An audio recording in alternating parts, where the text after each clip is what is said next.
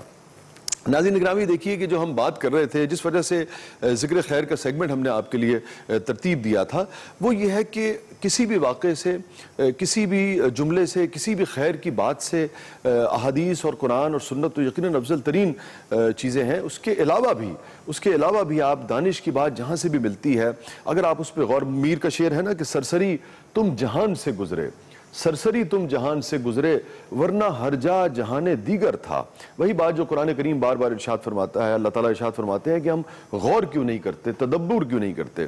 اب حضرت زکریا نبی تھے اور لیکن آپ دیکھیے کہ جو شعور کا اور عقل کا کس طریقے سے بھرپور استعمال ہے۔ باری تعالیٰ جو مظاہر قدرت جو ہمیں اپنے نظارے دکھاتا ہے اس میں بہت سارے معاملات میں ہمارے لیے اشارے بھی ہوتے ہیں۔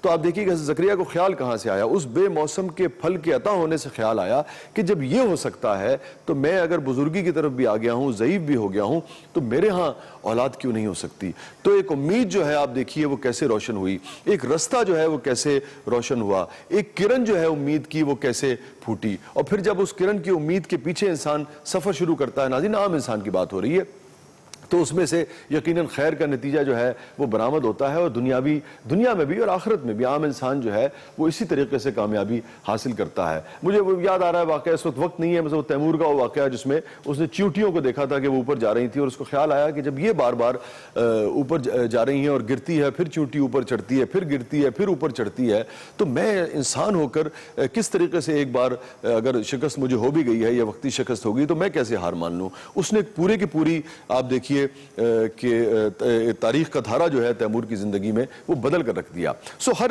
چیز سے جب ہم غور کرتے ہیں، فکر کرتے ہیں، تدبر کرتے ہیں، تو سیکھنے کے لیے، جیسے پھر میں کہوں گا کہ میر کا شعر کہ ورنہ ہر جا جہان دیگر تھا، تو سرسری نہیں گزرنا چاہیے۔ خیر، ہم واپس اپنے واقعے کی طرف آتے ہیں ناظرین گرامی۔ تو پھر جب حضرت زکریا نے یہ دیکھا تو پھر انہوں نے سوچا کہ بے موسم کا جب پھل ہو سکتا ہے تو مجھے اولاد بھی عطا کر سکتا ہے، چنانچہ آپ نے محراب مریم میں ہی اولاد کی دعا مانگی ناظرین گرامی، اور آپ کی دعا بارگاہ رب العزت میں قبول ہوئی، اور اللہ تبارک تعالیٰ نے آپ کو بڑھاپے میں ایک فرزند عطا فرمایا جس کا نام خود اللہ تبارک تعالیٰ نے یحییٰ رکھا، اور اللہ نے حضرت یحییٰ کو نبوت کا شرف بھی عطا فرمایا۔ اور ناظرین اب میں آخر میں جو آیات ہیں، مقدس آیات، وہ آپ کے ساتھ شیئر کرتا ہوں آپ کے ساتھ، یعنی کہ حرف بحرف 37 تا 39 میں 37 تا 39 میں سورہ آل عمران کی جو آیات میں اسی واقعے کو جو میں نے پہلے آپ کے ساتھ شیئر کیا یوں بیان فرمایا ہے باری تعالیٰ نے کہ جب زکریا محراب میں داخل ہوتے تو یعنی کہ مریم کے پاس رزق پاتے۔ آپ نے کہا کہ اے مریم یہ تمہارے پاس کہاں سے آیا ہے؟ وہ بولی کہ یہ اللہ کے پاس سے آیا ہے، بے شک اللہ جس کو چاہتا ہے بے حساب روزی دیتا ہے۔ اسی جگہ زکریا نے اپنے رب کو پکارا، کہا کہ اے میرے پروردگار تو مجھے اپنے پاس سے ستھری اولاد دے، بے شک تو ہی دعا کا سننے والا ہے۔ تو فرشتوں نے انہیں آواز دی جبکہ وہ محراب میں نماز پڑھ رہے تھے کہ اللہ تم کو یحییٰ کی خوشخبری سناتا ہے جو کلمت اللہ یعنی حضرت عیسیٰ علیہ السلام کی تصدیق کریں گے اور عورتوں سے ہمیشہ بچنے والے ہوں گے اور نبی اور صالحین میں سے ہوں گے۔ یہاں ترجمہ ختم ہوتا ہے ناظرین گرامی، اور میں نے جیسے کہ کہا کہ عقل والوں کے لیے، سوچنے والوں کے لیے ہر واقعے میں، ہر آیت میں، ہر سنت میں، ہر حدیث میں، ہر خلفائے راشدین کے واقعات میں، اور پھر دانش کی ہر بات میں بے شمار نشانیاں ہوتی ہیں۔ امپورٹنٹ بات یہ ہے کہ ہم غور کریں، ہم تدبر کریں، ہم سیکھنے سمجھنے کی کوشش کریں۔ آخر میں پھر میر کے شعر کے ساتھ کہ سرسری تم جہان سے گزرے ورنہ ہر جا جہان دیگر تھا، سرسری گزرنے سے گریز کرنا چاہیے۔ کہیں نہیں جائیے گا، چھوٹے سے وقفے کے بعد واپس آتے ہیں۔ آپ دیکھ رہے ہیں ایکسپریس نیوز کی خصوصی رمضان ٹرانسمیشن۔ خیر رمضان، السلام علیکم ورحمۃ اللہ وبرکاتہ۔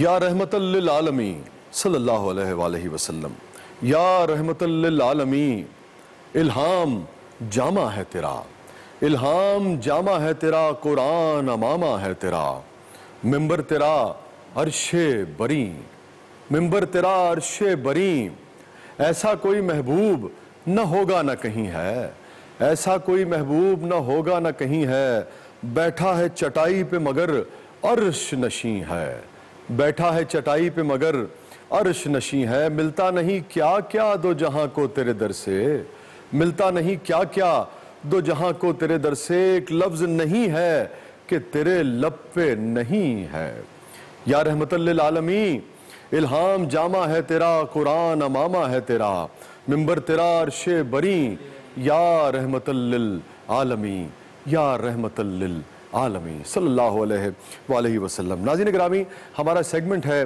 خیر کثیر، اور آج نعت رسول مقبول صلی اللہ علیہ وآلہ وسلم پیش کرنے کی سعادت حاصل فرمائیں گے دو بہت ہی خوب روح اور خوشگلو نوجوان، سید ریحان قادری صاحب اور حافظ مظہر اشرفی صاحب۔ تشریف لائیے۔ السلام علیکم۔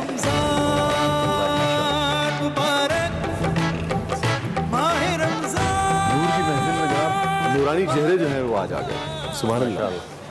خیر روز ہی آتے ہیں سبھی، اور لیکن یہ ہے کہ ذرا اب کم سن تو نہیں، لیکن نسبتاً اب تک جو شخصیات تشریف لائی ہیں ذرا سینئر تھیں عمر میں خاص طور پہ، تو آپ ذرا دونوں کو دیکھ کے اور زیادہ جسے کہتے ہیں کہ دل اللہ آپ کو جزائے خیر عطا فرمائے، بہت خوبصورت پروگرام ہے ماشاءاللہ۔ تو ریحان بھائی کہاں سے آغاز کریں گے؟ جی ماشاءاللہ، حافظ صاحب، حافظ مظہر صاحب کچھ پڑھنا چاہ رہے ہیں، پہلے میں چاہوں گا دو شعر پڑھ لیں۔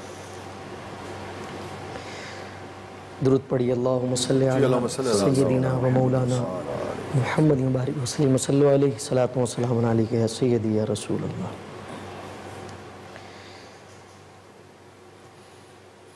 آپ سا دونوں جہاں میں نظر آیا ہی نہیں، یا رسول اللہ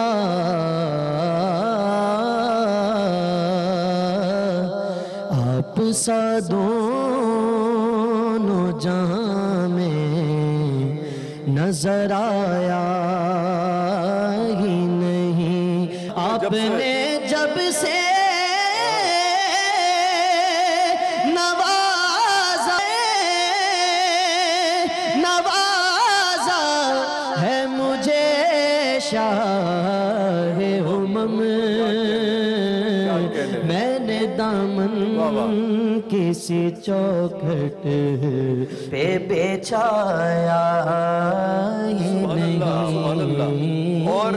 اور حافظ صاحب پھر بچھانے کی ضرورت کیا ہے؟ کسی کو حالات کیوں بتائیں، کسی کو حالات کیوں بتائیں، کسی کا احسان کیوں اٹھائیں، تم ہی سے مانگیں گے تم ہی دو گے، تمہارے در سے ہی لو لگی ہے، یہ سب تمہارا کرم ماشاءاللہ جناب۔ اور جو پروگرام آپ کا خیر کثیر، بہت خوبصورت عنوان ماشاءاللہ، اللہ تعالیٰ سب کو خیر کثیر عطا فرمائے۔ جی جی آمین۔ مظہر بھائی نے جو ماحول بنا دیا اس کو میں کوشش کر رہا ہوں آگے، وہ ادھر آئیے نا، وہ جیسے میرے سرکار ہے ایسا نہیں، کیا کہہ اب میری نگاہوں میں جچتا نہیں کوئی، جیسے میرے سرکار ہیں ایسا نہیں کوئی، نہیں کوئی جیسے میرے سرکار ہیں۔ ابن یعقوب کو اللہ نے صورت بخشی، ید بیضا کی کلیم اللہ کو طاقت بخشی، اور عیسیٰ کو مسیحائی کی دولت بخشی، ہر نبی کو کوئی عظمت کوئی نعمت بخشی، پر میرے سرکار کو بے پردہ زیارت بخشی، جیسے میرے سرکار ہیں ایسا نہیں کوئی، سب سے اولا والا ہمارا نبی، والا والا ہمارا نبی، اپنے مولا کا پیارا ہمارا نبی، دونوں عالم کا دولہ ہمارا نبی، قرن و بدلی رسولوں کی ہوتی رہی، چاند بدلی کا نکلا ہمارا نبی، کیا خبر کتنے تارے کھلے چھپ گئے پر نہ ڈوبے نہ ڈوبا ہمارا نبی، سب چمک والے اجلوں میں چمکا کیے اندھے شیشوں میں چمکا ہمارا نبی، جس نے مردہ دلوں کو دی عمر ابد ہے وہ جان مسیحا ہمارا نبی، جس کو شایع ہے عرش خدا پر جلوس ہے وہ سلطان والا ہمارا نبی، جیسے سب کا خدا ایک ہے ویسے ہی ان کا ان کا تمہارا ہمارا نبی، کون دیتا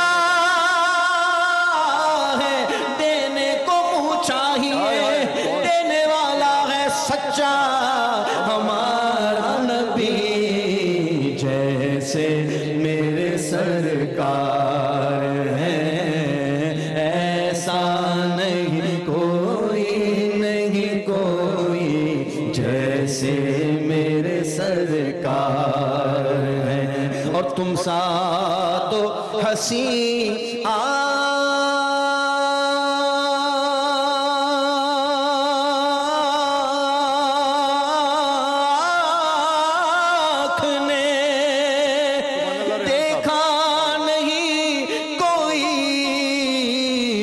سا تو حسین آنکھ نے دیکھا نہیں کوئی، ارے یہ شان لطافت ہے کہ سایہ نہیں کوئی، نہیں کوئی، یہ شان لطافت ہے کہ سایہ نہیں کوئی، اور آپ دیکھیے کہ کردار کا سایہ سارے عالم پہ ہے، یہی بات ہے، کردار کا سایہ سارے عالم پہ، تو ہے سایہ نور کا ہر عضو ٹکڑا نور کا، سائے کا سایہ نہ ہوتا ہے نہ سایہ نور کا، پورے قد سے جو کھڑا ہوں تو یہ تیرا ہے کرم، مجھ کو گرنے نہیں دیتا ہے سہارا تیرا، ارے لوگ کہتے ہیں کہ سایہ تیرے پیکر کا نہ تھا، میں یہ کہتا ہوں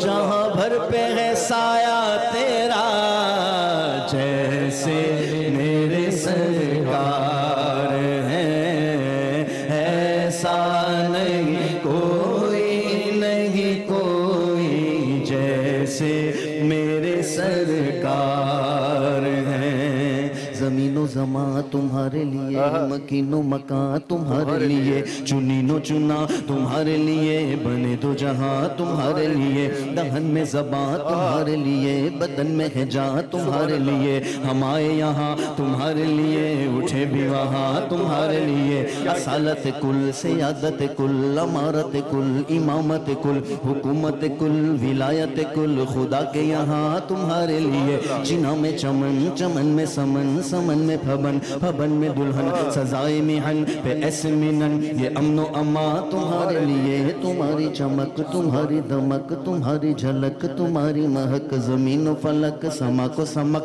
میں سکہ نشان تمہارے لیے، یہ فیض دیے وجود کیے کہ نام لیے، زمانہ جیے جہان لیے تمہارے دیے، یہ اکرامیاں تمہارے لیے، عطائے عرب جلائے کرب، فیوز عجب بغیر طلب، یہ رحمت رب ہے کس کے سبب، برب جہاں تمہارے لیے،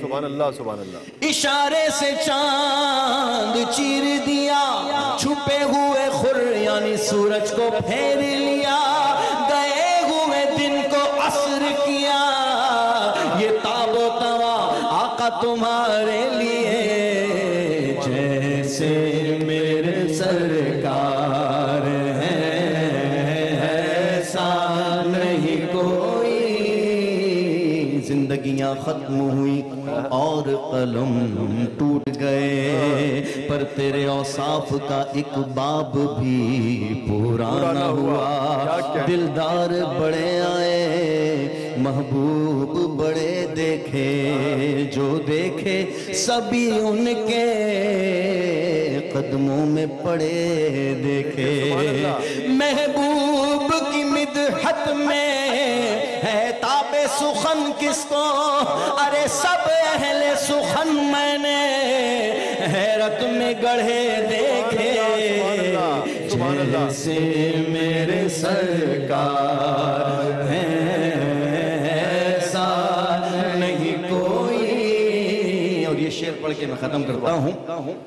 اچھا دل نہیں چاہ رہا ہے کہ ختم ہو. جیسے میرے سرکار ہیں یا صاحب الجمال یا سید البشر من وجهك المنیر لقد نور القمر لا يمكن الثناء كما كان حقه بعد از خدا بزرگ توئی قصہ مختصر جیسے میرے سرکار ہیں ایسا نہیں کوئی ایسا نہیں کوئی. جزاک اللہ. سبحان اللہ سبحان اللہ. جزاک اللہ. کیا کہنے کیا کہنے کیا کہنے. جزاک اللہ سبحان اللہ. ناظرین گرامی بس میں نے کہا نا کہ بعض اوقات دل چاہتا ہے کہ جب سرکار دو عالم صلی اللہ علیہ وآلہ وسلم کی محفل پڑھی اور ایسے عاشقان رسول اس جذبے کے ساتھ اور کیسا اللہ نے لہن عطا کیا ہے, کیسا گلا عطا کیا ہے, جب مدحت فرما رہے ہوں تو پھر وقت جو ہے وہ کسی طریقے سے جسے کہتے ہیں نا کہ وقت کی قید سے آزاد ہو سکے ہم. دل چاہتا ہے کہ وقت رک جائے, وقت رک جائے اور مدح جو ہے وہ جاری رہے وہ جاری رہے. اور لیکن ناظرین بہرحال ہم دوبارہ ریکویسٹ کریں گے, دوبارہ آپ سے چاہیں گے کہ آپ تشریف لائیں اور پھر ایسا ہی محفل کا رنگ جمے گا, ایسی ہی معطر ہوگی. اور وہ جو خوشبو آپ نے بکھیری ہے یہاں نعت کی, وہ میں محسوس کر رہا ہوں کہ اسٹوڈیو سے نکل کے جو ناظرین دیکھ رہے ہیں ان کے گھروں تک اور دلوں تک پہنچ چکی ہے اور گھر گھر کو معطر کیا ہے اس نے. یہ ذکر وہ ہے کہ جس کا ذمہ لیا ہے خود خالق جہان ہے. ہم آج ہیں کل یہاں نہ ہوں گے مگر یہ محفل سجی رہے گی. سبحان اللہ. حضور کا ذکر ہوتا رہے گا. سبحان اللہ. ورق تمام ہوئے پھر بھی مدح باقی. اللہ اللہ. پھر بھی مدح باقی. ناظرین کہیں نہیں جائیے گا, چھوٹے سے وقفے کے بعد واپس آتے ہیں. آپ دیکھ رہے ہیں ایکسپریس نیوز کی خصوصی رمضان ٹرانسمیشن خیر رمضان. السلام علیکم ورحمۃ اللہ وبرکاتہ.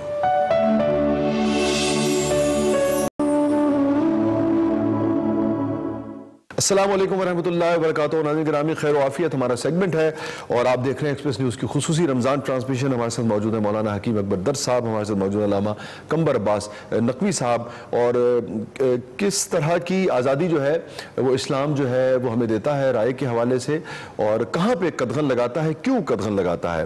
بات علامہ صاحب بڑے اہم نقطے پہ کر رہے تھے کہ اسلام جو ہے وہ پسند کرتا ہے, ذات باری جو ہے باری تعالیٰ جو ہے وہ پسند کرتی ہے عقل والوں کو. میں نے اس پہ گزارش کی تھی اور میں سمجھنا بھی چاہوں گا کہ کیا اگر کوئی کم عقل ہے تو پھر وہ اس درجے پہ پہنچ سکتا ہے کہ پسندیدگی کے درجے پہ فائز ہو جائے. علامہ صاحب یہ بھی اور پھر جو آپ بیان فرما رہے تھے. دیکھیے بات یہ ہے کہ امام موسیٰ کاظم موسیٰ ابن جعفر علیہ السلام فرزند رسول کی ایک تعلیمات کی روشنی میں آپ کو ایک بات بتاؤں جو انہوں نے لائیو چیزیں بتائیں. دیکھیے عقل جو ہے اس میں نہ اضافہ ہوتا نہ کمی ہوتی ہے. اچھا ٹھیک ہے. عقل ہر انسان کو عطا کی گئی. ٹھیک ہو گیا. ٹھیک ہے. عقل سب کے پاس. اور مجھے وہ صوفیاء کا وہ یاد آ گیا کہ وہ سورج کی طرح جتنا آتا ہے اتنا ہی ڈوب جاتا ہے, چاند کی طرح نہیں ہے. عقل ہر آدمی کو اللہ نے عطا کی ہے. ٹھیک ہے. اور جتنی ہے اتنی ہی رہے گی. جی عقل ہر انسان کو, یہ عدل الہی کا تقاضا ہے. سبحان اللہ. اگر وہ آپ کو کم اور مجھے زیادہ دے دے تو یہ عدل الہی پر حرف ہے. ٹھیک ہے. مالک کیوں مجھے کم دے رہا ہے اور ان کو زیادہ کیوں دے رہا ہے. لہذا عقل انسانی جو ہے وہ اللہ کی تخلیق ہے اور اس نے اپنی مخلوق کو جو ہے نا وہ عطا کی ہے. پھر ہمیں یہ جو تھوڑا بہت فرق نظر آتا ہے میں عرض کر رہا ہوں, تھوڑا سا مجھے آگے چلنے دیں. تو پہلے تو اس فلسفے کو, اس بات کو سمجھ لیں کہ دنیا یہ سمجھتی ہے کہ عقل میں اضافہ ہوتا ہے. عقل میں نہیں ہے. ہر چیز کو, دنیا کی ہر مخلوق کے پاس اپنی عقل موجود ہے. حیوانات کے پاس اور حیوان ناطق کے پاس, دونوں کے پاس عقلیں ہیں جو اس کی زندگی کی ضروریات ہیں. ٹھیک ہے. اب منزل ہے ارتقاء بشریت کی. ٹھیک ہے. اب مقام ہے ارتقاء انسانیت کا. اگر انسان یہ چاہتا ہے کہ میں اپنے مقام بندگی کو بڑھاؤں, اپنے مقام معراج انسانیت کو بڑھاؤں اور اس منزل کی طرف چلا جاؤں کہ جو اللہ جہاں چاہتا ہے مجھ سے, ٹھیک ہے, تو اس کے لیے پھر ہمیں تفکر کرنا پڑے گا. ٹھیک ہے. ہمیں غور کرنا پڑے گا. ٹھیک ہے. اور جب ہم تفکر و غور کریں گے اور اللہ سے مدد لیں گے تو اللہ کیا کرے گا, اللہ تمہارے شعور کو بلند کر دے. سبحان اللہ. عقل کو نہیں, میں سمجھ گیا, شعور کو, شعور کو بلند کرے. اچھا اگر ہم یہ کہیں عقل کی فہم کو, وہ بھی نہیں, شعور کو. شعور ٹھیک ہے نا. اللہ کہتا ہے کہ جو راہ خدا میں قتل کر دیا جائے خبردار ان کو مردہ مت کرنا. کیوں؟ کیونکہ تم اس کا شعور نہیں, تم شعور نہیں رکھتے. ٹھیک, یعنی اس کا مقصد وہ زندہ ہے, وہ باحیات ہیں, وہ رزق پاتے ہیں, وہ موجود ہیں. المیہ یہ ہے کہ وقت ایسا ہوتا ہے, لیکن یہ نقطہ ضرور مختصر اگر آپ دونوں حضرات سے عقل اور شعور کی ذرا فرق کو تھوڑا سا بیان کر دیجئے تاکہ دیکھنے والوں کو بھی اور مجھ جیسے طالب علم کو بھی. میں بہت کوشش کرتا ہوں کہ عوام الناس کو, لیکن اب یہ معاملہ سادے لفظوں میں, سادے لفظوں میں آپ یوں سمجھ لیجئے کہ شعور کی منزلیں جو ہیں وہ معرفت اور معراج کی منزلیں ہیں جس کو گراہیں اللہ کھولتا ہے. ٹھیک ہے, لیکن وہ اس وقت کھولتا ہے ہدایت کی منزل پر انسان جب آتا ہے جب وہ طلب ہدایت کرتا ہے. سبحان اللہ. تو جب انسان طلب ہدایت کرتا ہے تو وہ شعور کھولتا ہے. وہ جب شعور کھولتا ہے تو آپ کو ہر چیز کی حقیقت نظر آنا شروع ہو جاتی ہے. جو پردے پڑے ہوئے ہوتے ہیں وہ پردے آپ کی نگاہوں سے اٹھنا شروع ہو جاتے ہیں تو آپ کو سمجھ میں آنے لگتا ہے. آپ کسی بھی چیز کو نہیں جانتے, ٹھیک ہے, تو دنیا کیا کرتی ہے, اس کا انکار کرتی ہے. ٹھیک ہے, فلسفہ کیا کہتا ہے, عدم علم عدم وجود پر دلالت نہیں کرتا. بالکل. آپ کا کسی چیز کا نہ جاننا اس کا یہ مطلب نہیں ہے کہ وہ ایگزسٹ نہیں کرتا. درست. تو آپ شعور نہیں رکھتے. ٹھیک ہے, تو جب آپ نہیں جانتے ہیں تو آپ اس کا انکار کر رہے ہیں. یہ ہے جہالت. ٹھیک, یہ ہے لاشعوری. اور جب آپ جان جائیں گے تو آپ اس کا اعتراف کر لیں. سبحان اللہ. عقل اور شعور کیا, اس کے اوپر اگر آپ کچھ اضافہ کرنا چاہیں, اور پھر جو سوال ہم شعور, لاشعور اور تحت شعور. ٹھیک ہے, یہ تین درجے بالکل ایسے ہی. اب شعور کی منزل جو ہے وہ دراصل عشق کی منزل ہے. واہ.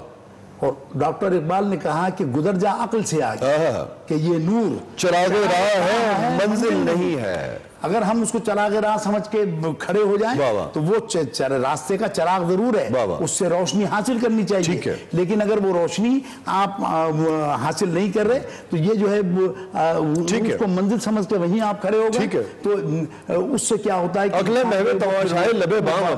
وہ کہتے کہ بے خطر کود پڑا آتش نمرود میں عشق اور عقل تھی محو تماشائے لب ماوی.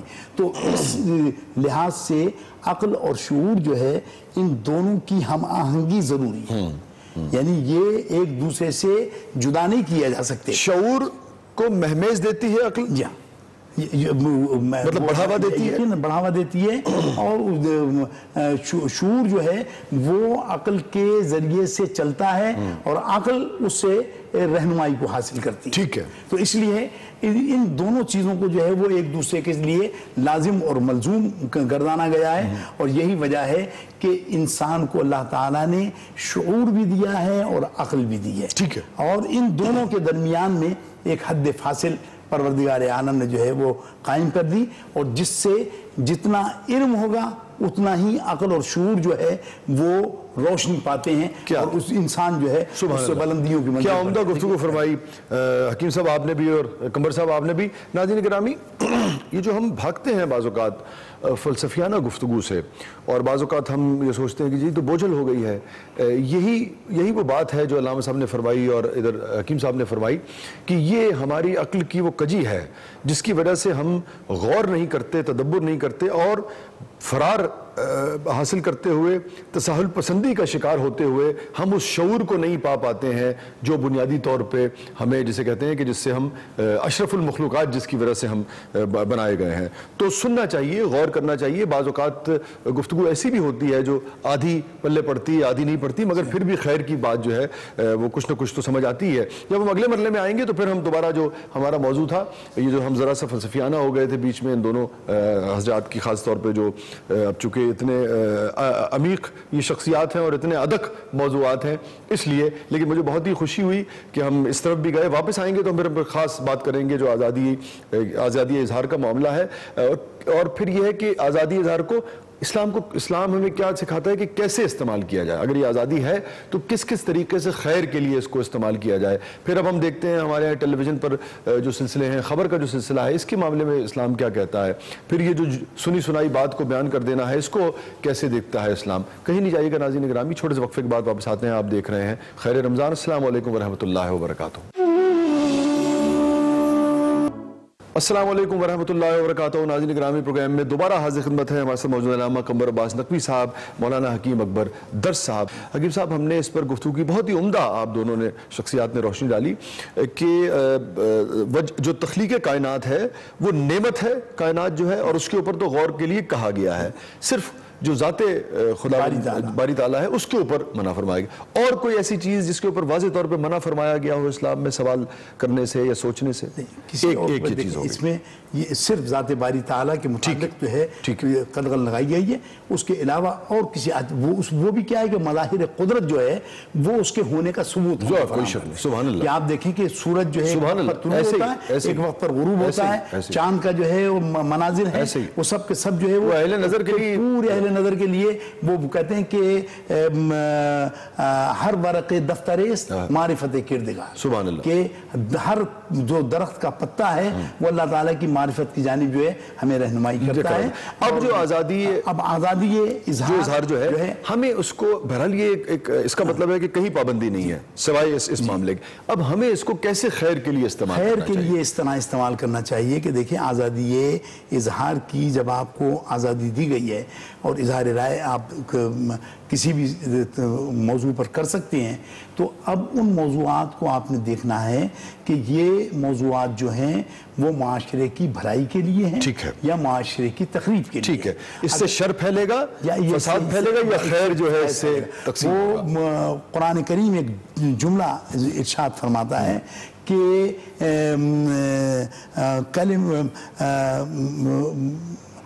خیر من صدقۃ یتبعها اذى ہے کہ ایک خیر کا کلمہ کہہ دینا, سبحان اللہ, یہ اس صدقے سے بہتر ہے کہ جو جس سے ایذا پہنچائی جائے, جس سے تکلیف پہنچائی جائے. تو اب اللہ تعالیٰ کے کلمات کو جب آپ پیش کرتے ہیں تو ان میں بھی جو ہے وہ اس کو پروردگار نے کہا کہ ادعو الی سبیل ربک بالحکمت والموعظۃ الحسنہ وجادلہم باللتی ہی احسن, کہ اللہ کی راہ میں بھی اگر تم لوگوں کو بلاؤ تو ادعو الی سبیل ربک بالحکمہ, دانائی کے ساتھ, والموعظۃ الحسنہ, اور اچھی نصیحت کے ساتھ, وجادلہم, اگر تمہارا بحث و مباحثہ ہو جائے, تمہاری بحث و تمیز ہو جائے تو ہی احسن, اس کو بھی جھگڑے کا پہلو نہ بناؤ بلکہ خوش اسلوبی سے نمٹاؤ. تو اس میں کیا ہے کہ وہ خبریں کہ جو ہم میڈیا پر, یا پرنٹ میڈیا ہو, الیکٹرانک میڈیا ہو, یہ عام آدمی ہے, یہ بھی سوشل میڈیا میں بہت ہے کہ چاہتے لکھ دیتے ہیں, شخص کے جھوٹا ہونے کے لیے یہی کافی ہے کہ وہ سنی سنائی بات کو آگے بڑھا دے. اس کو تحقیق کرنی چاہیے کہ یہ بات جو ہے کہاں تک درست ہے اور کہاں تک غلط ہے. اور یہ جو اولیت کا تصور ایک پیدا ہو گیا ہے ہمارے معاشرے میں خصوصاً میڈیا پر کہ صاحب سب سے پہلے ہم نے یہ خبر دے دی, نہیں, اس خبر کی آپ کو تحقیق کرنی چاہیے. اور وہ خبر اگر صحیح ہے, دھماکہ ہوا, فرض کر لیجئے کہیں سلنڈر پھٹ گیا, آپ نے کہا کہ صاحب ڈیفینس میں فلاں جگہ پر دھماکے کی آواز آئی, دھماکہ تو کسی بھی چیز کا ہو سکتا ہے, اس لیے آپ اس کو سنسنی خیز بنا کر نہیں پیش کریں. علامہ صاحب, اچھا, یہ جو ٹیلی ویژن چینل کی حد تک تو معاملات پھر بھی بہرحال پوچھ پرتیت بھی ہوتی ہے. خود چینل کی جو بھی چینل اگر غلطی کرتا ہے اس کو اس کی جو آپ سمجھیے کہ اس کی پوزیشن ہے, ویورشپ ہے, اس پہ بھی فرق پڑتا ہے. مگر اب ایک چیز آئی ہے سوشل میڈیا, جس کو چاہیے آپ گالی دے دیجئے, جس کو چاہیے برا کہہ دیجئے, جس کے مسلک کے بارے میں چاہیے آپ جو چاہے کہہ دیجئے, وہ سچ ہے وہ غلط ہے, اور پھر لوگ اس کو شیئر کرتے ہیں. جبکہ قرآن ہمیں بڑا واضح طور پہ کہتا ہے کہ اور لوگوں سے اچھے انداز میں بات کرو. تو جو بھی پلیٹ فارم ہے اچھے انداز میں بات کرنی چاہیے. اس کو کیسے دیکھیں گے؟ اچھا, یہ بہت اہم نقطہ اس لیے ہے کہ زیادہ تر ایک تاثر یہ ہے, ہمارے پاس تو ریسرچ کا پورا انتظام نہیں ہے ہمارے وطن میں, لیکن نوجوان زیادہ طبقہ یوز کرتا ہے, وہی اس سے زیادہ سیکھتا بھی ہے, وہی اس سے زیادہ گمراہ بھی ہوتا ہے. اس بارے میں آپ فرمائیے. دیکھیے, میں آپ سے عرض کروں کہ اس میں سب سے اہم بات یہ ہے کہ میں پھر ایک بات یہ کہوں گا ان لوگوں کے لیے بھی جو فرض کیجئے کہ قرآن سے آشنا نہیں ہے، تعلیمات نہیں ہے، احادیث سے واقف نہیں ہے، دین سے دور ہے، اول تو ان کو نہیں ہونا چاہیے، ٹھیک، لیکن اگر فرض کیجئے کہ ہیں بھی تو اللہ نے ان کو عقل عطا کی ہے، بالکل ٹھیک ہے، جو اپنی ذات کے لیے اچھا برے کی تمیز وہ رکھتے ہیں، ٹھیک ہے، تو ہر وہ چیز جو تمیز اپنی ذات کے لیے رکھتے ہیں وہ دوسروں کے لیے بھی رکھنی چاہیے، بالکل ٹھیک ہے، تو ایسی بات کرنا، اب سمجھنا یہ ہے عقل کہاں پر کام آتی ہے، عقل کا کام یہ ہے کہ یہاں میرا سچ بولنا صحیح ہے یا نہیں ہے، بات تو سچ ہے، لیکن اگر میں نے کہہ دی تو دو مسلمانوں میں فساد ہو جائے، فساد ہوگا، ٹھیک ہے، تو ایسا سچ جس سے فساد ہو جائے اس سے بہتر ہے کہ ایسا جھوٹ بول جاؤ کہ جس سے امن ہو جائے۔ اور دیکھیں آپ یہ دیکھیں بالکل آپ نے بجائے ارشاد فرمایا اور لوگوں کے عیبوں پر پردے ڈالو، عیب کا مطلب ہے کہ برائی ہے، میں آ رہا ہوں، میں اسی دیکھیں خدا تمہارے عیبوں پہ پردے، بات یہ ہے کہ اللہ تو ستار العیوب ہے، جی ہاں، ٹھیک ہے نا، اس کا تو آپ تقابل کر نہیں سکتے، ورنہ تو انسان کسی کو شکل نہ دکھا، جی لہذا انسانوں کے بھی اس نے یہ دعوت دی ہے، ٹھیک ہے، کہ ایسا سچ نہ بولو، بعض لوگوں کو بڑا وہ ہوتا ہے کہ لاحق ہوتا ہے، اس کو آپ وہ انگریزی میں کہتے ہیں ایکسٹرا آرڈنری ایفیشنسی، جی ٹھیک ہے نا، تو وہ بہت زیادہ جو لوگ جو جی میں تو سچ بولتا ہوں بھائی، سچ کے تکبر میں مبتلا ہوتے ہیں، تکبر میں مبتلا ہو کر کے، اور تم در حقیقت مفسد فی الارض بن رہے ہو، تمہاری ذات سچ نہیں بول رہی بلکہ زمین پر فساد پیدا کر رہی ہے، لہذا ایسا سچ نہ بولو۔ اسی طرح ایک پہلو اسلام کا بتایا گیا، یہ میں علماء سے بھی درخواست کروں گا اور پڑھے لکھے لوگوں سے بھی اس پر غور کریں کہ ایک پہلو نہ بتائیں بھئی غیبت حرام ہے، غیبت حرام ہے، اچھا غیبت جائز ہے، پھر غیبت وہاں حرام ہے کہ جہاں اس کا فساد ہے، اور جہاں وہ جو ہے وہ جائز ہے، اس کا بھی مقام آپ کو پتا ہے؟ نہیں پتا ہے، آپ جانتے ہیں؟ نہیں جانتے، چونکہ آپ دین مکمل نہیں جانتے، ٹھیک ہے نا، تو وہ نیم بنلا خطرہ ایمان اور نیم حکیم خطرہ جان، یہ بڑا اہم نقطہ ہے، یہ بڑا مسئلہ ہے، بڑا اہم نقطہ ہے کہ غیبت جس کو ہم کسی کی غیر موجودگی میں اس کے بارے میں جو بات کرنے کو کہتے ہیں، اس کی ڈیفینیشن کرتے ہیں، یہ کس وقت مناسب ہے یا جائز ہے، اگر ہے تو یہ بڑا اہم نقطہ ہے، یہ ہم سب یقیناً اس پہ جاننا چاہیں گے، لیکن بریک کے بعد۔ ناظرین کہیں نہیں جائیے گا، چھوٹے سے وقفے کے بعد واپس آتے ہیں۔ علامہ صاحب نے بڑے ہی اہم نقطے پر لا کر گفتگو چھوڑی ہے، میرا بھی تجسس جو ہے وہ اس وقت اپنے عروج پر ہے۔ مولانا حکیم اکبر درس صاحب ہمارے ساتھ موجود ہیں، علامہ قمر عباس نقوی صاحب ہمارے ساتھ موجود ہیں، آپ دیکھ رہے ہیں خیر رمضان۔ السلام علیکم ورحمۃ اللہ وبرکاتہ، کہیں نہیں جائیے گا۔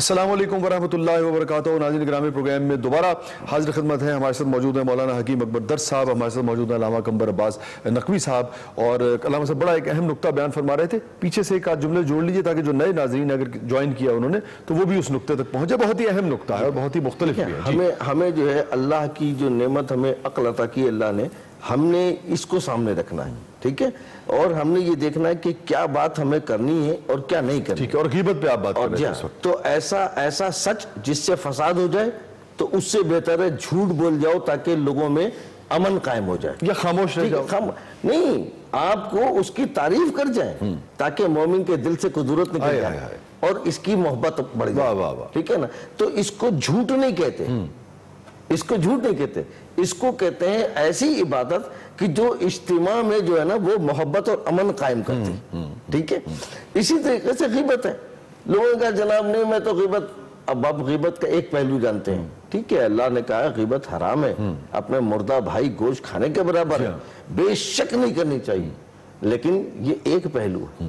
دوسرا پہلو کیا ہے کہ غیبت جائز ہے، کہاں پر جائز ہے اس کو مورد کو سمجھنا ہے۔ اب آپ پھر اپنی عقل کا استعمال کریں کہ اللہ نے ہمیں وہ شعور عطا کیا، اللہ سے دعا مانگے۔ اب مثال دے رہا ہوں میں، آپ نے کہا جناب، انہوں نے کہا، کسی نے کہا کہ جناب فرض کیجئے، اے نے کہا کہ جناب میری بیٹی کا ایک رشتہ آیا اور فلاں صاحبزادے کا ہے، قبلہ آپ جانتے ہیں، ذرا کیا خیال ہے کہ میں، اب یہاں تو جائز ہے، آپ بتائیے کہ میں کیا خیال ہے اگر میں یہ جانتا ہوں کہ وہ صاحبزادے جو ہے وہ اچھے کردار کے نہیں ہیں، درست بات، یا ان کا جو ہے وہ چال و چلن درست نہیں ہے، یا ان کیسے ممکن ہے کہ نہ بتایا جائے؟ میں ایک بچی کی زندگی کو جہنم میں جھونک دوں، ٹھیک، یہ سوچ کر کہ جناب میں نے اس کی اگر برائی کی تو غیبت ہو جائے گی، نہیں، یہ غیبت نہیں ہے. ایک بچی کی زندگی کو تباہی سے بچا لیجئے، اس جانور نما انسان سے بچا لیجئے جو انسان جو ہے نا اس کو تباہ و برباد کر دے گا. بڑی بڑی واضح بات ہے اللہ صاحب، بڑے عمدہ آپ نے نقطہ بیان فرمایا، ایسا کھول کے بیان فرما دیا کہ صرف غیبت کی حد تک نہیں، کوئی بھی معاملہ جو آپ کو بظاہر جس سے منع بھی کیا گیا ہے، اگر وہ یعنی کہ شر کا باعث، کوئی بھی چیز جو شر کا باعث بن رہی ہے اس سے رکنا ہے، جو خیر کا باعث بن رہی ہے اس کی طرف. ایک مومن کہہ رہا ہے کہ جناب میرے پاس چند پیسے ہیں، میں بیوی کے ساتھ کاروبار کرنا چاہتا ہوں، اور وہ مجھ سے مشورہ لے رہا ہے اور میں جانتا ہوں کہ خائن ہے، چور ہے، تو بتانا پڑے گا. میں یا تو اس مومن کو دھوکہ دے دوں، ٹھیک، ہاں اگر وہ مجھ سے نہ پوچھے تو میری ذمہ داری نہیں، لیکن جا کے بتانے کی ضرورت ہے. لیکن اگر وہ مجھ سے پوچھ رہا ہے ٹھیک، تو مولا کائنات فرماتے ہیں کہ اگر تمہارا قاتل بھی تم سے مشورہ لے تو اس کو مشورہ صحیح دینا. سبحان اللہ. دیکھیں عقل سلیم کا عقل سلیم کو انہوں نے اختیار کیا، اور اس سے جو ہے وہ پھر وہاں سے وہ ساری خبریں لا کر حضور، اچھا پھر ان گروہوں میں آپس میں اختلاف پیدا کرنے کے لیے انہوں نے جو ہے کہا کہ صاحب یہ جو ہے قریش تو یہاں بہت دور سے آئے ہیں مکے سے، یہ اگر جو ہے تم پر حملہ آور ہو رہے ہیں، اگر یہ تو چلے جائیں گے اپنے، تم تو یہیں رہنے والے ہو، یہودیوں کو کہا تم تو یہاں کے رہنے والے ہو، یہ پھر تمہارا. لیکن سارے اس کے پیچھے حکمت کے پیچھے بھی بنیادی طور پہ خیر کی خواہش تھی کہ الٹیمیٹلی ایک ایسا دین جو ہے وہ پھیلے جو سلامتی اور دہشت گردی کا خاتمہ. جی اس سے خاتمہ. حضرت آپ کچھ کہنا چاہ رہے تھے بیچ میں، پھر وہ گفتگو تھی، اگر وہ نقطہ یاد ہو. بہت اہم بات ہے. دین اسلام دین فطرت ہے، ٹھیک ہے، دین فطرت جو، اور فطرت عین عقل ہے. سبحان اللہ. اور عقل سلیم جو ہے وہ اللہ نے دی ہی اس لیے ہے کہ تم جو ہے وہ لکیر کے فقیر نہ چلو. کیا اچھی بات کہی ہے. لکیر کے فقیر کا نام اسلام نہیں ہے. کیا اچھی بات کہی. اسلام نام ہے سبحان اللہ زمان اور مکان کے تقاضوں کو معرفت کے ساتھ ٹھیک اپنے عمل کو جاری رکھنا. مومن اپنے اثر سے ہم آہنگ ہوتا ہے. ٹھیک ہے. تو یہ جو لکیر کے فقیر یہ والی باتیں اسلام کی نہیں ہے. اسلام جو ہے وہ چاہتا ہی ہے کہ آپ سے سوال جواب کس بات کا ہوگا. اگر آپ لکیر و فقیر کی طرح چل رہے ہیں تو پھر سوال ہو جاؤ نہیں معبود جیسے تو نے لکھا تھا میں نے ایسے چلا. میں تو یہ دیکھنا چاہ رہا ہوں کہ جناب اس وقت پر مجھے کیا کرنا چاہیے. ٹھیک ہے ٹھیک ہے نا. ٹھیک ہے. خیر کا جو بنیادی فلسفہ سکھایا گیا ہے ہر جدید عہد میں اس فلسفے کے مطابق کیسے آپ نے عمل کرنا ہے. ایک دو جملے آپ سمجھ لیجئے لوگوں کے لیے کہ جب بھی گفتگو کرو احساس ذمہ داری سے کرو. بڑی عمدہ بات ہے. یہ ہے اصل میں حاصل کلام. جی ہاں ٹھیک ہے. اگر تمہارے اندر احساس ہے زندگی کا اپنی بھی اور دوسروں کی بھی تو احساس ذمہ داری سے گفتگو کرو. سبحان اللہ. وہ چاہے گھر ہو سبحان اللہ یا باہر. بہت ہی اہم گفتگو، بہت ہی عمدہ گفتگو فرمائی دونوں علماء کرام نے. اور جسے کہتے ہیں نا کہ دل باغ باغ ہو گیا اور ایک لطف کی ایک سرور کی کیفیت ہے. اور لطف و سرور وہ کہ لگ رہا ہے کہ بھئی کچھ سیکھ رہے ہیں، کچھ سیکھنے کو مل رہا ہے، کچھ خیر کی گفتگو ہو رہی ہے، کچھ نور کی اور کچھ محبت کی بات ہو رہی ہے. علامہ قمر باز نقوی صاحب ہمارے ساتھ تشریف فرمائے، ہمارے ساتھ موجود ہیں مولانا حکیم اکبر در صاحب. کہیں نہیں جائیے گا، چھوٹے سے وقفے کے بعد واپس آتے ہیں. السلام علیکم ورحمۃ اللہ وبرکاتہ. بسم اللہ الرحمن الرحیم. بسمک العظیم العظم یا اللہ یا اللہ یا اللہ یا رحمان یا رحیم یا غفور یا کریم یا ارحم الراحمین یا سریع الرضا یا نور یا قدوس یا ارحم الراحمین یا احد یا صمد یا من لم یلد ولم یولد ولم یکن لہ کفوا احد. انی توکلت علی اللہ وانی اعوذ باللہ من الشیطان الرجیم ومن الجن والانس. یا رب اعوذ بک من ہمزات الشیاطین واعوذ بک رب ان یحضرون. ربنا اننا سمعنا منادیا ینادی للایمان فاغفر لنا ذنوبنا وقنا عذاب النار وقنا عذاب القبر وقنا عذاب الحشر. ربنا آتنا في الدنيا حسنة وفي الآخرة حسنة وقنا عذاب النار وقنا عذاب القبر وقنا عذاب الحشر. اللهم اغفر لي الذنوب التي تحبس الدعاء. اللهم اغفر لي الذنوب التي تنزل البلاء. اللهم اغفر لي الذنوب التي تغير النعم. اللهم اغفر لي كل ذنب وأتوب إليه اللهم ارزقنا توفيق طاعتك وبعد المعصية اللهم ارزقنا توفيق طاعتك وبعد المعصية اللهم ارزقنا توفيق طاعتك وبعد المعصية اللهم بحق محمد وآل بیتہ الطیبین الطاہرین المعصومین پروردگارہ ہم سب کی عبادات کو اپنی بارگاہ میں قبول فرما بار الہ ہمیں اپنی عبادات کی توفیق عطا فرما پروردگارہ ہمارے گناہ کبیرہ گناہ صغیرہ کو معاف فرما ہماری خطاؤں کو درگزر فرما بار الہ ہمارے دلوں سے ہر قسم کی برائی کو بغض و حسد و کینہ اور ہر قسم کی برائی کو ہمارے دلوں سے نفرتوں کو دور فرما پروردگارہ تمام مسلمانوں کو آپس میں اتحاد اتفاق و محبت و قوت کی توفیق عطا فرما بار الہ جو بے روزگار ان کو روزگار عطا فرما جو بے اولاد ان کو اولاد صالح عطا فرما جو پریشان حال ان کی پریشانیوں کو دور فرما جو مقروض ان کو قرض ادا کرنے کی توفیق عطا فرما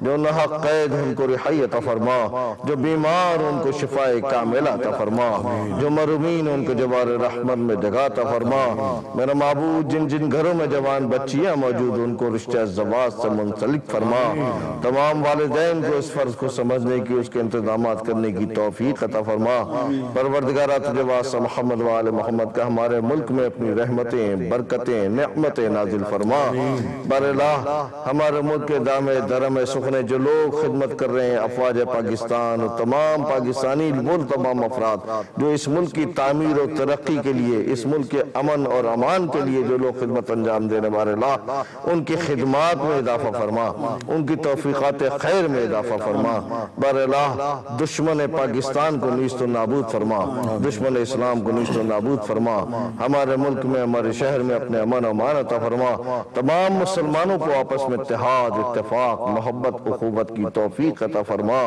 ربنا تقبل منا انک انت السمیع العلیم اللہم رزقنا توفیق طاعتک وبعد المعصیہ یا رب یا رب یا رب یا کریم یا ارحم الراحمین یا سریع الرضا یا مالک کن فیکن یا ارحم الراحمین رب اجعلنی مقیم الصلاة ومن ذریتی ربنا تقبل دعا ربنا تقبل دعا رب ارحمهما كما ربياني صغيرا ربنا اغفر لي ولوالدي وللمؤمنين يوم يقوم الحساب اللهم اغفر للمؤمنين والمؤمنات والمسلمين والمسلمات الأحياء منهم والأموات تابع اللهم بيننا وبينهم بالخيرات إنك مجيب الدعوات إنك على كل شيء قدير إن الله وملائكته يصلون على النبي يا أيها الذين آمنوا صلوا عليه وسلموا تسليما صلى الله عليه وسلم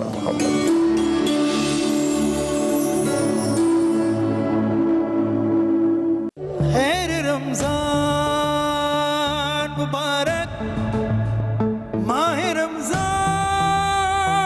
مبارک کراچی اور اس کے مضافات میں افطار کا وقت قریب ہے آج ہم موجود ہیں کراچی کے علاقے سندھی ہوٹل میں جہاں افطار کا انتظام کیا گیا ہے ماہ رمضان مبارک خیر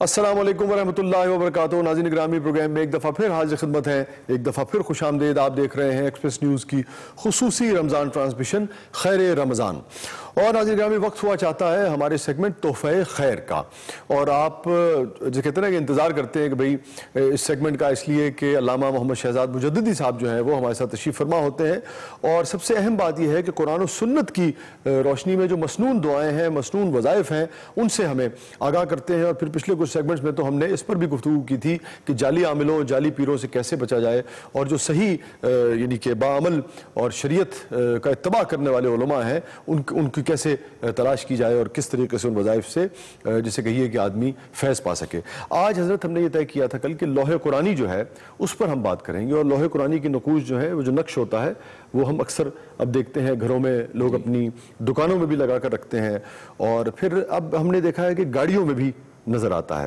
تو یہ تو آ جائے گا معاملہ اس کے ادب آداب کا. میں اس پہ اگلے مرحلے میں آؤں گا. پہلے تو جو حروف ہوتے ہیں اس کے اوپر کچھ آپ فرمائیے, اور پھر اس کی اہمیت جو ہے, مقاصد یوزلی کیا ہے. بہت سارے لوگوں کو میں نے پوچھا کہ کیوں لگایا صاحب آپ نے, تو ان کے پاس اس کا جواب نہیں ہے سوائے اس کے کہ یہ قرآن کے حروف ہیں. ٹھیک ہے. بسم اللہ الرحمن الرحیم. الحمدللہ والصلاة والسلام علی رسول اللہ مولاي صلی وسلم دائما ابدا علی حبیبک خیر الخلق کلہم.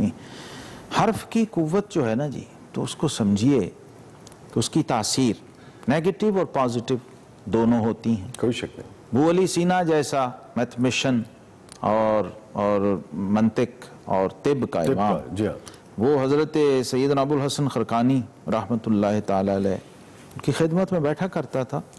تو جب لوگ آتے ان کے پاس, حضرت دم کر دیجئے, کوئی دعا کر دیجئے, تو وہ ایسے کچھ پڑھ کے تب پھونک دیتے جو طریقہ ہے.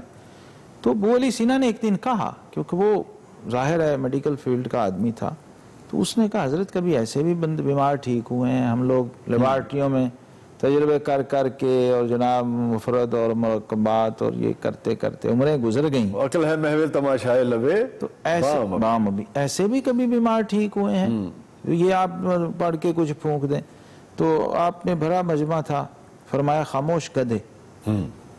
جب یہ جملہ کہا تو ابو علی سینا کے پسینے چھوٹ گئے, پریشان ہو گیا کہ مجھے اتنے بڑے مجمع میں اتنے جینیس آدمی کی کیا کہہ دیا. کچھ دیر توقف کیا تو فرمایا ابو علی سینا کیا ہوا ہے تجھے؟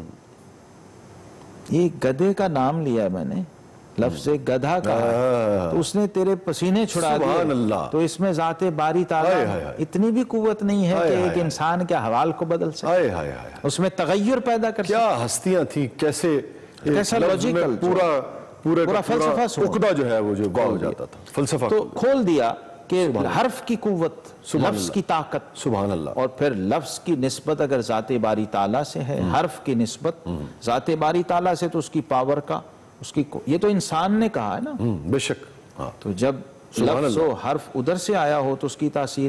اسی لیے صاحب قرآن امام الانبیاء صلی اللہ علیہ وسلم جب قرآن کا تعارف پیش کیا تو کہا کہ لوگوں تمہیں اس کے ہر حرف پہ 10 نیکیاں ملتی ہیں, اور یاد رکھو الف لام میم ایک حرف نہیں ہے, الف ایک حرف ہے, لام ایک حرف ہے, اور میم ایک حرف ہے. تو جو یہ الف لام میم کہتا ہے قرآنی اس کانٹیکسٹ کے اندر, تو 30 نیکیاں کم از کم اس کے نام اعمال میں جاتی ہیں. اس کا مطلب یہ ہوا کہ اس کی ظاہری اور باطنی دونوں تاثیرات کو اور دونوں نتائج کو ایکنالج کر دیا گیا, رجسٹرڈ کر دیا گیا کہ اس کے اندر برکت بھی ہے, تاثیر بھی ہے, کیفیت بھی ہے, اور اجر بھی ہے. ٹھیک, یہ طے ہو گیا.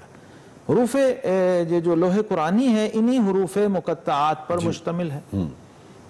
کل قرآن میں جو آئے مختلف جگہوں پر الف لام میم سے لے کر اور آگے ہا میم عین سین کاف تک, یہ وہی حروف مقطعات, انہی حروف کا اصل میں مجموعہ اور تسلسل ہیں. اسی میں یاسین بھی آتا ہے, اسی میں تاہا بھی آتا ہے, اسی میں کاف ہا یا عین صاد بھی آتا ہے, عین سین کاف بھی آتا ہے. تو یہ کیا ہیں؟ مفسرین نے کہا کہ یہ کوڈ ورڈز ہیں, یہ اسرار قرآنی, سیکریٹس ہیں جو اللہ اور اس کے رسول صلی اللہ علیہ وسلم کے درمیان راز ہیں. حتیٰ کہ ایون کہا گیا مفسرین نے کہ جو لا رہے ہیں جبریل امین, وہ بھی واقف نہیں ہیں اس سر سے, اس راز سے کہ کیا کہا جا رہا ہے.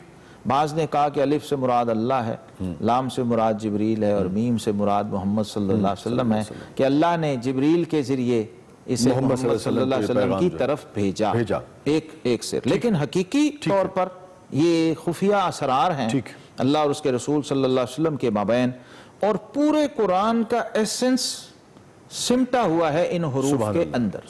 تو لوح قرآنی کو اگر آپ عملیات کی دنیا میں جا کے دیکھیں گے تو یوں سمجھیے کہ آپ نے پورے قرآن کی جوہر کو, اس کی روح کو اور اس کے سر کو سمو دیا ہے ان حروف کے اندر, اور وہ تمام برکتیں اس میں سمٹ آئی ہیں. اب آپ اسے تحریراً, قولاً, فعلاً تقریراً ٹھیک ہے، تو یہ تو طے ہو گیا لے رہے ہیں تو وہ برکتیں اہمیت بے پناہ ہے، یہ طے ہو گیا. میں اب اگلے مرحلے میں جب واپس آؤں گا تو پھر میں چاہوں گا کہ ہم ذرا اس پہ روشنی ڈالیے گا کہ اہمیت بے پناہ ہے. اب کن کن معاملات میں ان کی اہمیت ہے، اور کیا صرف دیوار پہ آویزاں کر دینا کافی ہے، یا اس کو کسی خاص طریقے سے پڑھنا اور پھر اس کے اوپر اس کے ادب آداب، چونکہ جب ہم گاڑیوں میں دیکھتے ہیں اور دیگر جگہ تو ہمیں محسوس ہوتا ہے کہ شاید ہمیں محتاط رہنا چاہیے. اس پہ آپ سے جانا چاہیے. ناظرین گرامی کہیں نہیں جائیے گا، چھوٹے سے وقفے کے بعد واپس آتے ہیں. اس وقت ہم بات کر رہے ہیں لوح قرآنی پر، حروف مقطعات پر، اور بہت ہی اہم سیگمنٹ ہے اور بہت کچھ سیکھنے کے حوالے سے اور خیر کے حوالے سے بہت ہی اہم تحفہ جو ہے اس پر روشنی ڈال رہے ہیں آج علامہ محمد شہزاد مجددی صاحب. آپ دیکھ رہے ہیں خیر رمضان. السلام علیکم ورحمۃ اللہ وبرکاتہ. خیر رمضان مبارک، ماہ رمضان مبارک، خیر رمضان رمضان، خیر رمضان، خیر رمضان، خیر رمضان. السلام علیکم ورحمۃ اللہ وبرکاتہ. ناظرین گرامی پروگرام میں دوبارہ حاضر خدمت ہے. ہمارا سیگمنٹ ہے تحفہ خیر. ہمارے ساتھ موجود ہے علامہ محمد شہزاد مجددی صاحب، اور لوح قرآنی جو ہے وہ آج ہمارا موضوع ہے. حضرت دیوار پر آویزہ کر دینا کافی ہے، ایک بات. دوسرے کن کن معاملات میں یہ مسنون ہے، زیادہ مسنون ہے، اور طریقہ کار کیا ہے؟ دیکھیے یہ اس کا کم از کم فائدہ اٹھانے کی ایک صورت ہے کہ آپ نے اسے لکھ کے لگا دیا نقش کی شکل میں. ٹھیک، تو برکت تو ہو گئی، برکت تو ہوگی، لیکن وہ کم از کم فائدہ ہے. ٹھیک ہے. اچھا اب ایک حضرت جیسے آیت الکرسی آپ کو بہت ساری اس سے محفوظ رکھتی ہے.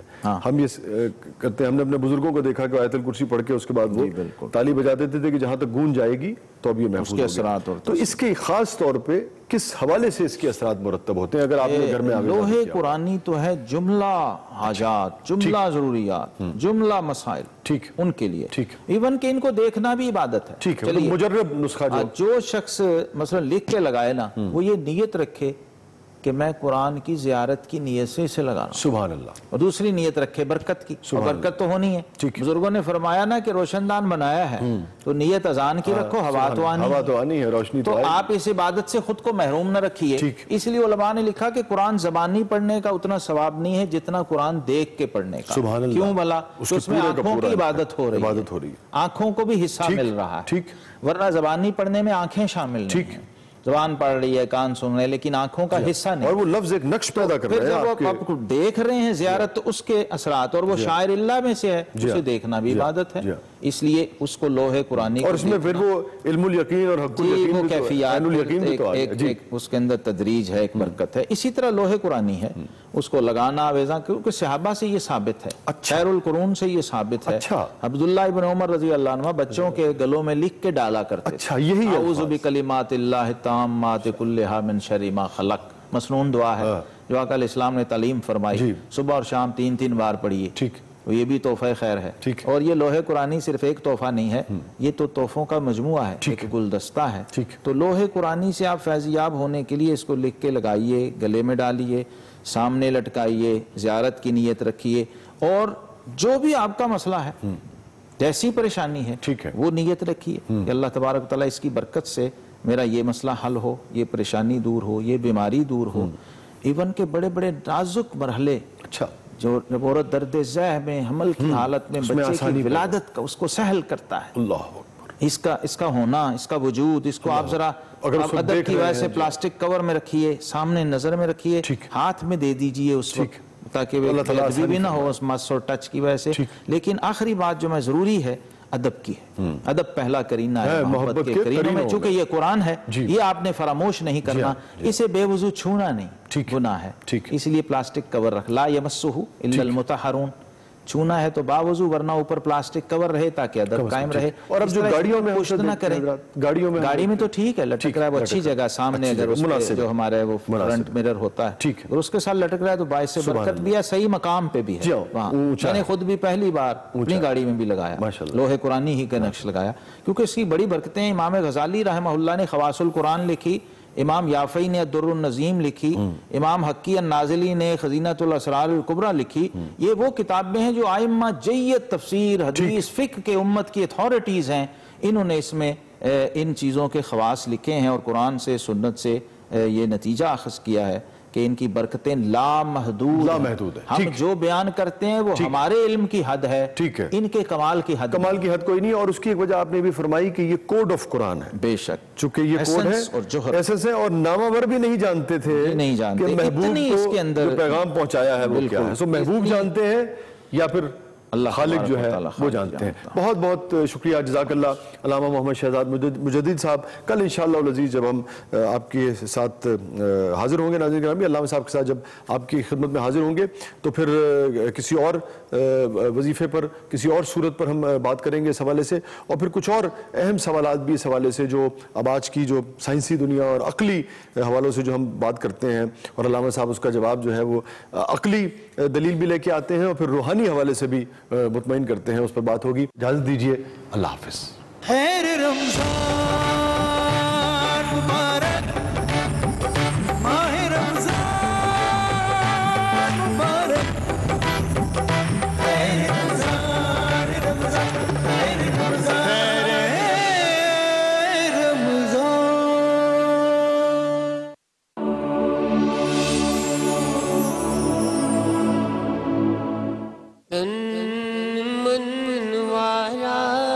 جس نے دیکھا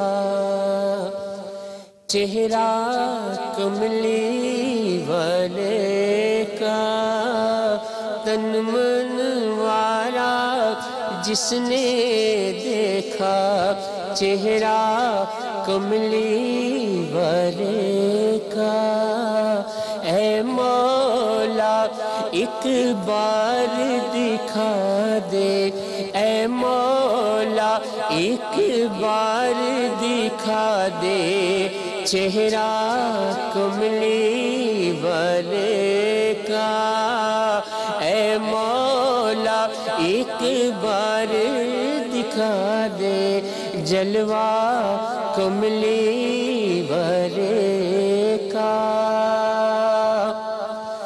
ہر نے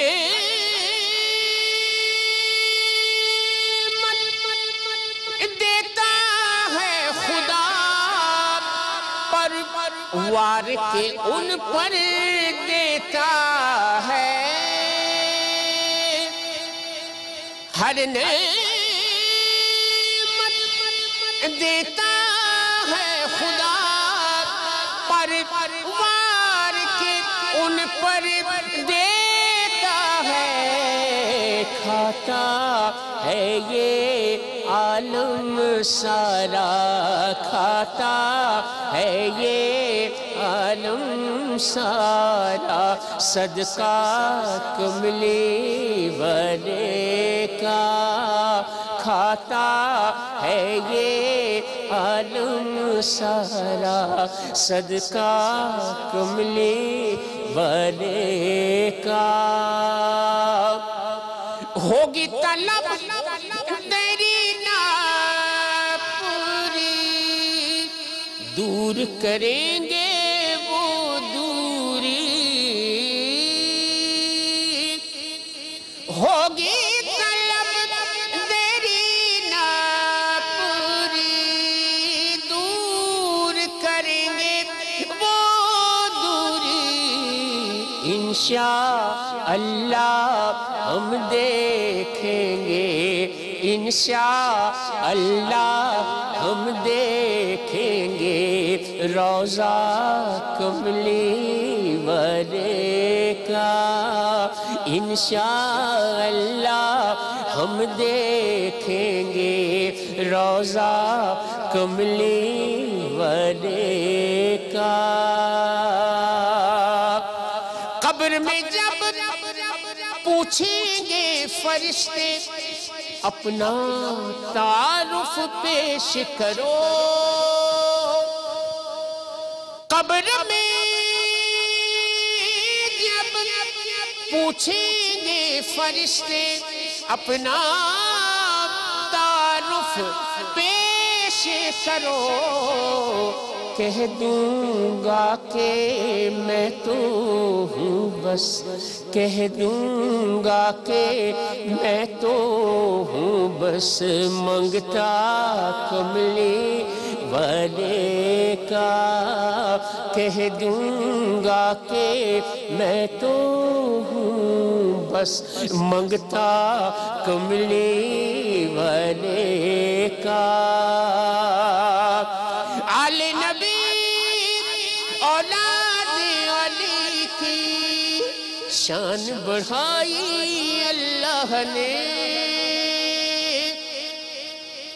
آل نبی اولاد علی کی شان بڑھائی اللہ نے کتنا اعلیٰ کتنا بالا کتنا اعلیٰ کتنا بالا کنبا کملی والے کا کتنا اعلیٰ کتنا بالا کنبا کملی والے کا تن من والا جس نے دیکھا چہرہ کملی والے کا اے مولا ایک بار دکھا دے جلوہ کملی والے کا اے مولا ایک بار دکھا دے جلوہ کملی والے کا